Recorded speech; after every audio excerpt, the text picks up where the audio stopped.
سلام عشقا، محمد تهرونی هستم. به کانال خودتون خوش اومدید.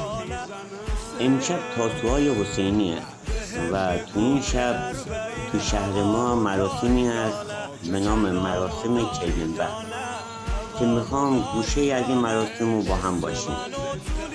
لطفا لایک و کامنت و ساب هم یادتون نره. با من همراه باشید.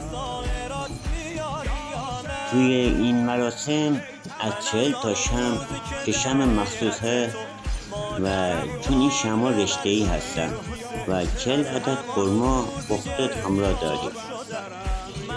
مراسم چلمنبر در شب تاسوعا و چند ساعت قبل از اذان مغرب برگزار میشه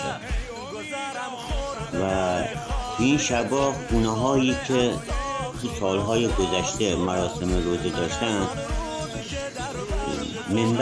منبر منظور من همون ظرف آتیشه. ظرف آتیش رو جلوی خونه خودشون میدارن و قبل از اذان این آتیش رو روشن میکنن و یه مقدارم برنج و یک ظرف خالی هم بغل این آتیش میدارن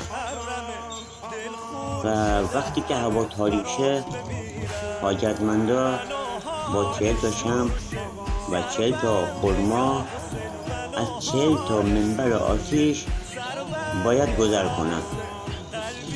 به هر ظرف آتیشی که میرسن، به هر منبر آتیش که میرسن یه دونه شمع رشته‌ای میندازن و یک دونه خرما تو ظرف میذارن و یک مقدارم برنج برمیدارن. باید حتما از 40 تا آتیش رد بشن و یک شمع رشته‌ای داخل آتیش بندازن، یک خرما تو ظرف بذارن و یک مقدار برنج برای تولد برمیدارن و برای حاجت و نظم نیاز خودشون این شب دعا میکنن و این برنجی که با خودشون از اینجا میبرن با برنجی که تو خونه دارن قاطی میکنن یا اگه نزدی دارن چوله زردی چیز درست میکنن، این برنج هم به عنوان تولد داخل اون چوله زرد یا چیز دیگه استفاده میکنن. عشقای من، لایک کامنت ساب یادتون نره.